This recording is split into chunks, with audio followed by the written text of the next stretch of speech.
Greetings, everyone. Deborah Neal Baker here, ready to have a serious business conversation with Jen Baudier. She is, she's a very young and successful salon owner, and we're very excited to have her because she has actually referred to herself as retired, but she's retired from the chair. And she is going to share a lot of information and wisdom about how she got to where she is so really early in her salon career. So with that, let's bring up Jen from Bella Style Salon. Hey, Jen. Hi, thank you so much for having me. Oh, and thank you. And she's in Louisiana right now, but spends the rest of her time in Alabama on the beach.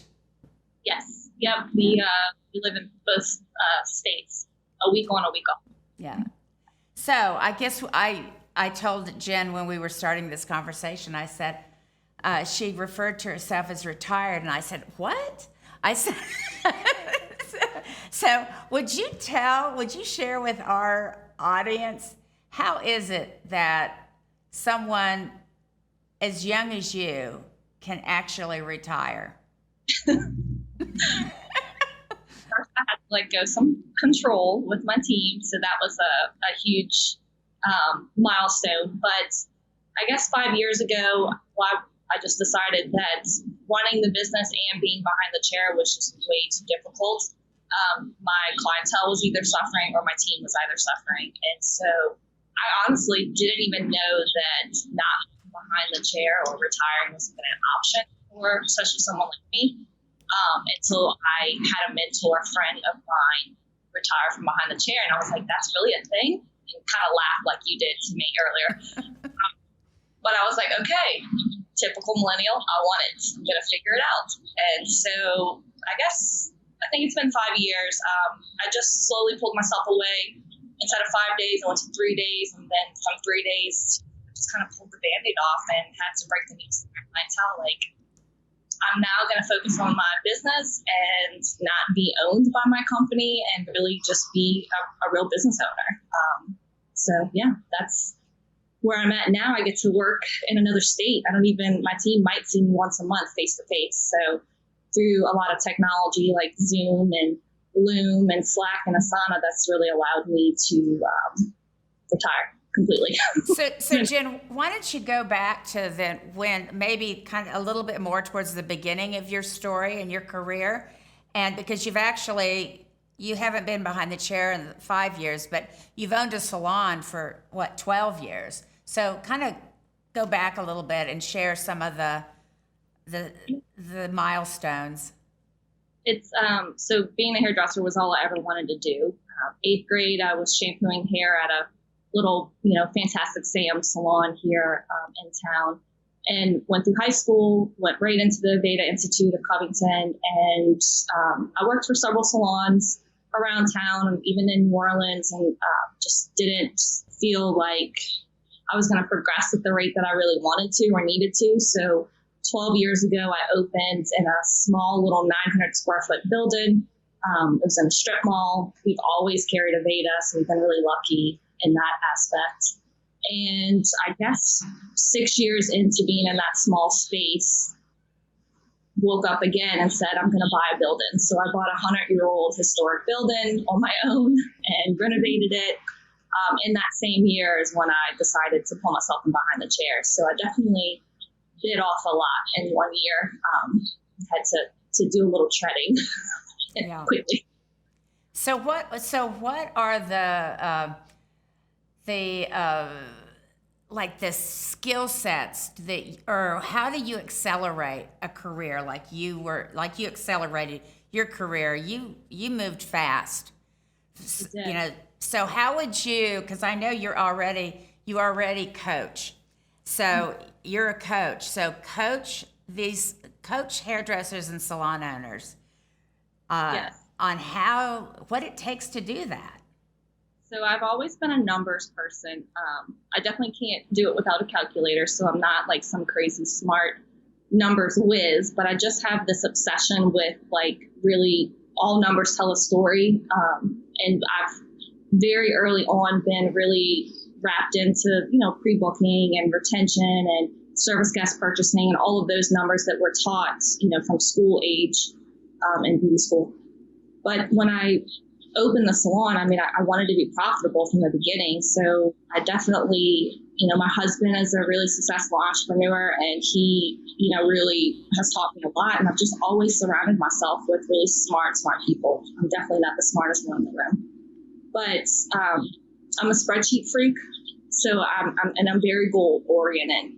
If you come to work for me, you're going to be obsessed with numbers, even down to their personal finances. I help get them with. But it just starts with a goal, and then you have to track it and measure it and celebrate with your team, the success around it, and then also, share with your team when you aren't maybe doing so well so that they can help you get back on track. So I think that has helped us. So in your coaching endeavor, you're what's called a professor for PIP. So tell us a little bit about that, becoming a professor or being a professor. Yeah. So in the end of 2019, I kind of hit a plateau where I was just really bored. I was already not in the salon. I was going into the salon maybe 3 days a week and just kind of tinkering or being the maintenance girl or whatever, doing one-on-ones once a month, but I was just feeling very fulfilled. So I reached out to Heather Yurko, who is the creator and founder of PIP University's course called Rich Life CEO. And when I went through it, it was a 16-week program. It's now a year long, but I just sat with her on a Zoom, and I was just needing some mentorship. Like, where do I go from here? What's next? I'm pulling a profit. My team runs itself for the most part. I don't really want to go open a second location. So she told me about the course that she had developed, and I'm a fast lane person. When I see it, I want it, I do it. I don't really hem and haw over it. And so I signed up for it, and I put my salon through it at the end of 2019. That's what really introduced us to all the technology that allows us to run a pretty awesome salon, I would say. Well, what great timing was that? I know. It honestly, and I'm like the only millennial probably in the world that barely could operate an iPhone. Like, I couldn't stand technology. And she was just really honest with me. She said, this course is going to be brutal because you don't like technology. You're going to struggle, but you're just going to have to face plant and just, head first into it. So my entire team really shifted at the end of 19, and then 20 it came in handy because during COVID we pivoted so quickly, and we already had all of these things in place. It's tremendously. Wow, that's impressive. So yeah, I really, the blend of technology, today. So I've got a few things to ask you about your current salon. So do you still have a front desk? I don't. So when we moved into our new spot, we had a small little round table. There's 2 desktops on it currently, but our team is completely mobile. And in fact, July 1st, that's all the desktops are being removed right now, and that's going to be our coffee charging station.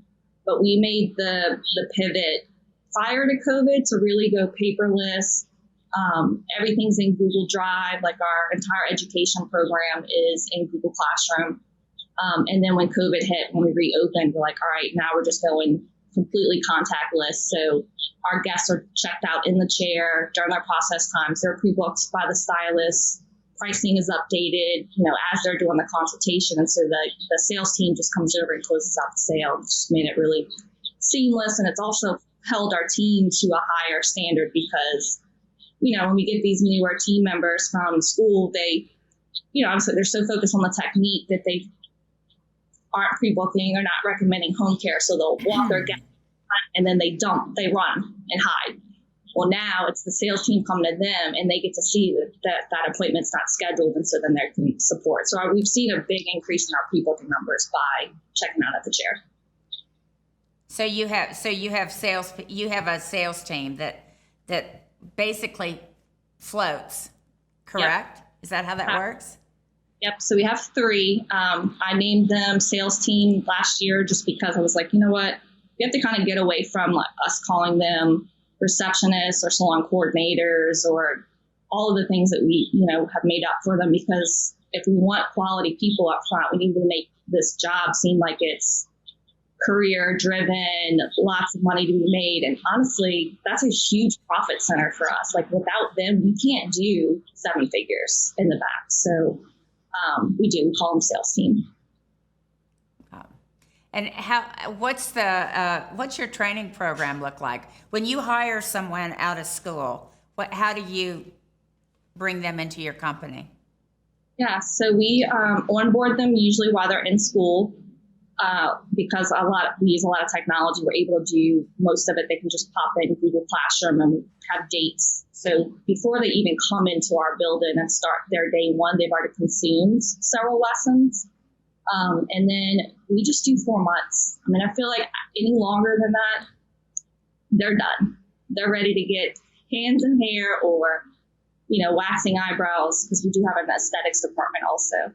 So we just found a way to like streamline it and move quick. So they're doing models every single week. They're training, 2 days on models, 2 days behind the chair with their educators, and they're just responsible for taking care of their own friends and family in the beginning. And then, obviously, we just service guarantees best we can and redo hair when we have to. But to keep them in training programs longer, it's just, I feel like that's why. I know. I hear you. So during the pandemic, were you able to retain all of your hairdressers, your entire staff? Kept everybody, and we added 5 during COVID. You added 5 during COVID. Yep. Wow. Yeah.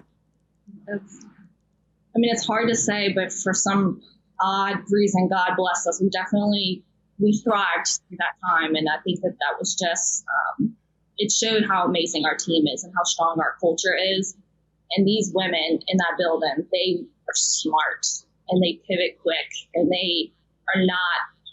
Like one of our core values is choose courage over comfort, and they did that every single day. So as part of the coaching, because I feel like now we're basically having a coaching conversation, because I'm so impressed by your growth, and that I really want you to share that with our audience. So what is if someone, where does it all start? You said that you were completely driven. So where would a young salon owner start? Well, definitely a culture. We think that we have cultures, but most of the time we have girl gangs. And so we, as a team, sat down like the first, there's several chapters, but the main ones are going to be culture, money, organization, which is your communication, so all your technology, and then results. Now there's a lot more, but that's just the meat of the 12 months. But we put our salons through 6 weeks of just developing what their core values are and then how to operationalize them. So hire, fire, praise, coach through these 5 core values. And then, after that, we move into the money chapters, which are my favorite. And what really was our tipping stone, because we had a great foundation already, but we were just missing some of the pieces, was our pricing. We have this outdated a la carte. We think that we're supposed to charge what our neighbors are charging for $35 haircuts, $100 balayages, whatever, without taking into consideration, we don't know their financial health or if they're going to claim bankruptcy next month. So we went really bold and moved from a la carte to now we charge our guests what it takes our salon to operate per hour. And we move all of our owners into this model. And essentially we have them put all of their company expenses into a spreadsheet that has formulas with their productivity and how many hours they have for sale. And then it generates an hourly rate, both occupied and unoccupied. And then the goal is to not sell services for less than it takes your salon. So if it takes your salon $100 an hour to operate, and we're selling $30 haircuts on the hour, we're losing money every time that haircut is performed. So then I'm curious. So it's a 4-month, and then they're on the floor. So what's the starting haircut price? $60 for an hour. $60 for an hour. So you're charging by the hour, and is that, so you're not, because I know people are talking about that, so you're actually doing it. Oh yeah, and really well. What about another hot topic I've been hearing about is tipping versus no tipping. You know, What do you think about that? It's interesting. I think I did so much so quickly with COVID because we also moved our entire team from commission to hourly. So I think that if I sprung that on my team, I don't know, they might lose it on me, and I don't blame them. Yeah. They're tipped 20 to 25% on their tickets. So, you know, I mean, we would have to raise our prices even higher. And I mean, to be honest with you, we're the highest. New Orleans, Vanderbilt, Covington, like our average ticket's $250 at a level 1, and then each tier is a 20% increase from there. So I don't know. I'm watching it. I'm definitely curious. I'm a trailblazer, so if I see it and it clicks, like we run with it, but I'm just not there yet. Yeah, well, it's one of those things where it's really easier to do that, of course, by opening. It's the, initial condition. It's very much easier to start with no tipping than it is to bring it in when you're already operating. I mean, our guests, I think our reviews, we have over 500, almost 600 5-star Google reviews, and that's really hard in this day and age. I think that they speak for, we really do bring something really unique to our guests, and I would prefer to have the person in our chair than that tip. And I think that my team really does feel that way. Also, they're not like counting and looking when a guest leaves. But I mean, initially we used to not put it on the credit card to help with costs, but now we do it like pretty much everybody else. So what else are you doing that is trailblazing? So we're working on no Saturdays. No Saturdays. Yep. So right now, my team, we went from a 5-day work week to 4 days, and then every third week they get a 5-day weekend. So it's helped with the time off requests because we really try to encourage them to book vacations and trips and things like that during their 5-day weekend. However, we do know that things come up, and we're pretty accommodating because I want them to enjoy their life. I want them to make really, really good money and be happy. But I have 4 chairs that are going to do over 130 this year, and they won't have to work a Saturday ever again. So they'll work their 4 days, Monday through Friday, and then it's every third week they'll get a 3-day weekend as opposed to a 4-day weekend, I think, instead of a 5, just so that they don't lose too many hours. So you'll have people working on Saturday. Yes. Yeah. Just not. Yes. So you're really answering all of the things that have really surfaced during the pandemic. But you were already doing it. You were already addressing all of the things that were, sounds like flexibility is already, the. I'm pretty bold, and I listen, and fortunately, we're in a place where we just don't have a lot of rental and suite, but I don't want to ever lose someone to that if I can avoid it. Like if it's something as simple as, I asked my team, what are some creative compensation or creative benefits outside of healthcare would you like to see in the next year or two? And they typed in some pretty awesome things. And what kept coming up was, they just felt like they were at work all the time. They were there 5 days a week, and I was behind the chair for 15 years. I mean, that's what you did. You worked Tuesday through Saturday and barely got time off. But that's just not the day we're in anymore. And so I tell my girls, just like Van does, if you can do 6 figures in 3 days, do it. I don't care. I can put someone else in your chair when you're not there. So they know that I'm pretty innovative. If I see something and it makes sense, like I'm going to bring it to our team. So can you share what you're working on right now that you're experimenting or researching? Well, definitely the no Saturdays, because that's like a big request from our team. I'm profit sharing with my team this year, so that's new.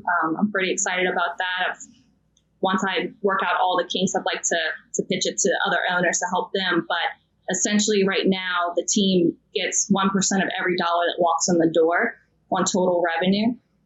But they have to hit, so each quarter has a minimum that has to be hit in order for the pot to open. And then once the pot is open, so say Q2 is 325. As long as we hit 325 by the end of Q2, then the pot opens. There's 1% of that in it. And then whoever hits their targets, which is pre-booking, service guest purchasing, retention, and productivity for the service providers, they can stick their hand in the pot either 1 time or 4 times. If they don't hit any, they get 0 shares.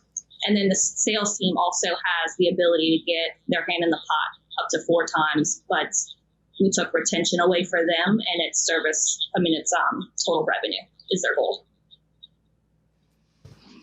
Yeah, you are definitely a trailblazer. I'm so intrigued and impressed, and I don't know. I don't even know what else to say about what you've created or what you continue to create. So it must be very easy based on how happy your current staff is to retain them, and then to attract. Yeah, we are looking right now for 2 stylists currently, and we over the weekend have 3 applications in our Google Drive. So I think that we've worked hard to get to this place. It wasn't always like this. Obviously, before moving into this new building, I had a completely different team that's great, but just wasn't great for where I was trying to take the business. And so we parted ways, and that really allowed me to, and that was 2 6-figure chairs. And I was just willing to start over. And that's exactly what we did. We started over, but then 6 months later, I bought a building, and we've had this incredible team that just continues to keep attracting more incredible women. And your new team, your current team, how did you attract them? Were they current hairdressers? Were they right out of school? What's your mix on your staff? It was we do hire right out of school predominantly. I only have one person that came from out of state. But when we moved in, before moving into the new building, we parted ways and kind of restarted building our team. But I hired a service provider that wasn't thriving in another location, and they parted ways. And that was Lori that we lost. She lost her battle to cancer last year. But she is what really started changing our culture, because she had this loving, beautiful, she's the most beautiful soul I've ever known in my entire life. But she had this no nonsense thing about her that she just made these babies act right. I don't know how to explain it. She was mom, but she wasn't. And she really attracted the core girls that are, my high performers that are still with me are really because of her. And then it just kind of blossomed into where we're at now. And right now a lot of salons are in need of hairdressers, and some of it could be because people are trying the independent path and testing that, but clearly we've got lots of people graduating from cosmetology schools. So how do you recruit? Do you go to the schools? Is that what you do? We before COVID went every month and never taught. I have no interest. We literally taught them all the different compensation models, the why, the pros, the cons, all about benchmarks. I ran contests out of my own pocket. If they, whoever sold the most in retail in that time frame got a $25 Starbucks gift card, or whoever had the highest pre-booking got an Amazon gift card, things like that, to just try to get them to see. It's not the salon. You're not patting the salon owner's pocket by selling retail, which is the story that they tell themselves. So that has helped tremendously. And then obviously COVID hit. So we did a few Zooms, but the engagement was sort of low. And we're like, we need to put the time into our own business right now. So we took a break, but we actually are starting back up next week. But one of my closest friends is Stephanie Fox, and she's literally the recruiting guru. And so I'm just, tell me everything. Great. Well, I think you have imparted so much information and a lot for people to think about. A lot for people to think about. And it seems to me like you are, you have gone, you're always reaching and looking and staying open and curious. And you are the most, you're such an example of somebody who is, you know how people get stuck? I mean, that's really one of the things that really keeps us all from growing. We get stuck in what we think we know. And you are such an example of somebody who has just continued to stay open. And you are obviously a little bit of a risk taker. I am. Sometimes it bite you in the butt because I can be a little impulsive. But I think that, you know, in my team, so we see this all the time, it works in our advantage because we don't stay stuck. We're willing to pivot. We're willing to try it and be like, oops, okay, never mind, and then go another direction really quickly. So give us in part, and give us a little bit of what you think the next 6 months to a year might look like in the beauty industry and the salon industry. Have any thoughts about that? I think that people are going to get more involved in recruiting and not just posting and praying like Stephanie Fox says. I think that that's going to be really good for our schools. The students need us, not just us, you know, my salon, but they need everybody in all of the different communities to contribute to these beauty professionals. I think that it's going to shift a little bit. I also think that some people that are in rental and suites, there is a small percentage of them moving back to commission and hourly salons because we need community. Like, we have to have it in order to thrive. And I think that they kind of got a taste of nobody makes 100% of anything. And I think that they thought that that's how it was going to work. And then as they get into it, it's not worth the energy that they're putting in. They're not making the money. I know they're not. Well, Jen, thank you so much. And thank you for being such an inspiring leader and example of what's possible. I've always been impressed with you, but I think I didn't realize how much you have evolved. You are so thank you. And thank you for continuing to be in relationship with us. It means a lot. And I hope you can educate as many hairdressers and salon as possible because everyone could use your mindset and take on your mindset. So that's what I'm for. Yeah. Thank you so much. Thank you. It's a pleasure.